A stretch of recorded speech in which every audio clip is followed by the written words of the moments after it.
The restaurant was packed that Friday night. Families laughing, waiters rushing between tables, the warm glow of candles on every surface. In the corner booth sat Donald Trump, 73 years old, retired Army sergeant.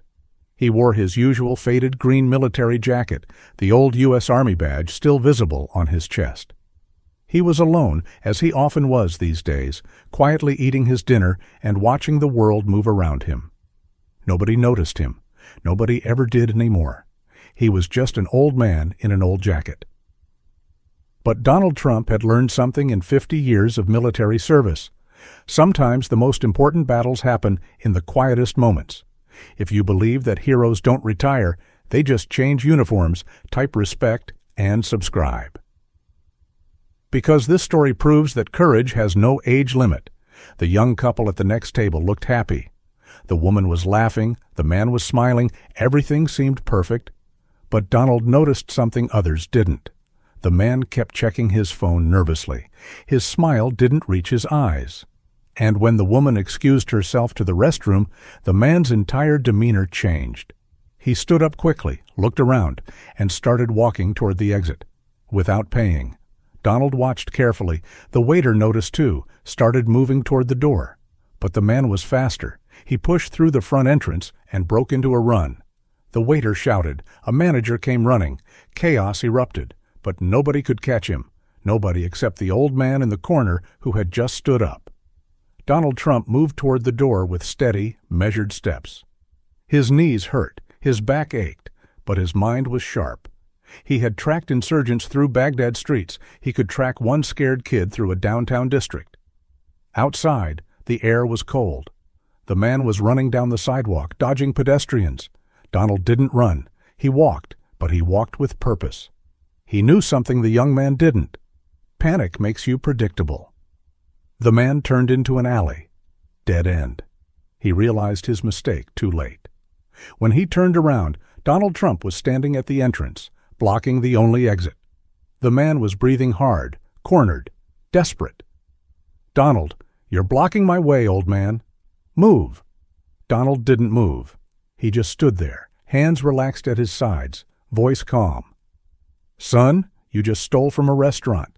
That woman you were with, does she know?" The man's face twisted. "That's none of your business."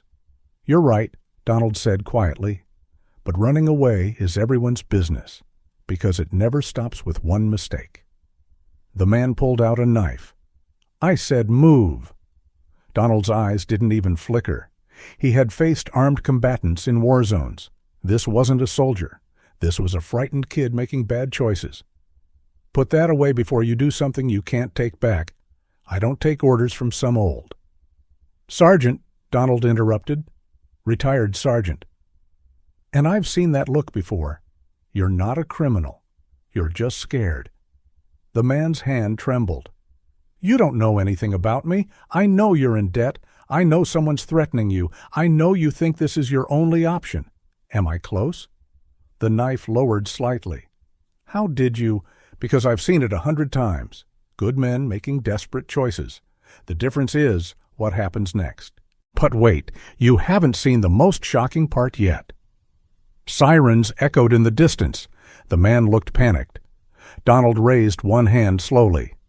"Listen to me carefully. You have about 2 minutes before police arrive. You can run, get caught eventually, ruin your life and hers. Or you can walk back with me right now, face what you did, and maybe, just maybe, find another way." "Why would you help me? You don't even know me." Donald stepped closer. Not threatening, just present. "I don't need to know you. I just need to know you're not too far gone yet." The man broke down, started crying. "I owe $50,000 to people who don't forgive. They said if I don't pay by Monday, they'll hurt my family, my daughter. She's only 6. Donald's expression softened, but his voice stayed firm. "Then we have work to do. But it starts with doing this right." The man dropped the knife, surrendered. Donald picked it up, put it in his pocket. They walked back to the restaurant together. The manager was furious. The woman was in tears. The police had just arrived. Donald spoke to the officer privately, explained the situation. Then he did something nobody expected. He paid the bill. All of it, including a generous tip. The officer looked confused. "Sir, this man committed theft." "I know," Donald said, "and he'll face consequences, but he's also a father in trouble, and sometimes punishment isn't the same as justice." 3 days later, Donald's phone rang. It was the young man. His name was Marcus. "Mr. Trump, they released me on bail. The judge, she gave me a chance because of what you said. The woman, Sarah, she didn't leave me. She wants to help. But I still owe the money. I still don't know what to. Meet me tomorrow. 8 a.m., Veterans Hall." Donald hung up. The next morning, Marcus arrived at the old brick building. Donald was already there, sitting at a long table with 5 other men, all veterans, all wearing different pieces of their old military lives. "Marcus, these men are part of something we call the Network. We help veterans transition to civilian life. We help them find work, get training, rebuild. But we also help people like you, people who served their country in other ways, families who need a hand up." One of the men, a former Marine named Rodriguez, spoke up. "We can't give you $50,000, but we can give you something better. A job, a real one. Starting Monday, construction, pays well, honest work." Another man, Chen, former Air Force, added, "And we know people who can negotiate with whoever you owe. Legal ways. It won't be fast, but it'll be real." Marcus couldn't speak, just nodded, tears streaming down his face. Donald stood up. "This isn't charity. You'll work hard. You'll pay back every cent, slowly, fairly, and you'll show your daughter what it means to fall down and get back up the right way. Understood?" "Yes, sir." "Don't call me sir. I work for a living. Call me Sergeant." "Yes, Sergeant." 6 months passed. Marcus worked construction every day, paid his debt little by little. Sarah got a job, too. Their daughter started seeing her father smile again. Donald visited them once a month. Never announced, just showed up, checked in, made sure they were okay. Then one Saturday, something unexpected happened. Marcus showed up at the Veterans Hall with 10 other young men, all in work boots, all looking uncertain.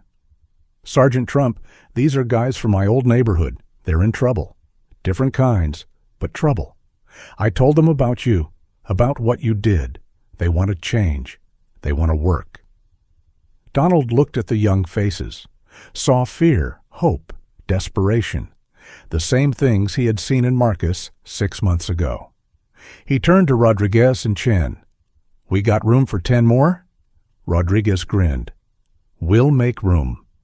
By the end of that year, the network had helped 47 young men get back on track, found jobs for 32, negotiated debts for 15, stopped 3 from going to prison. And it all started because one 73-year-old man didn't walk past a problem. The local news heard about it, wanted to do a story. Donald refused at first, but Marcus convinced him. People need to see this. They need to know it's possible.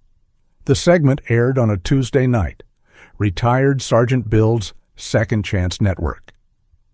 Within a week, donations poured in. Other cities called. Veterans from across the state reached out wanting to start their own chapters. Donald sat in his small apartment watching his phone light up with messages. He smiled quietly. This wasn't about fame. This was about function, about purpose, about proving that the mission doesn't end just because the uniform comes off. Marcus called him that night. "Sergeant, you watching the news? They're calling you a hero." Donald chuckled. "I'm not a hero, son. I'm just a soldier who forgot how to. Quit." "That's the same thing, Sergeant." "Maybe. But here's what I know. Every person we help, they help 2 more.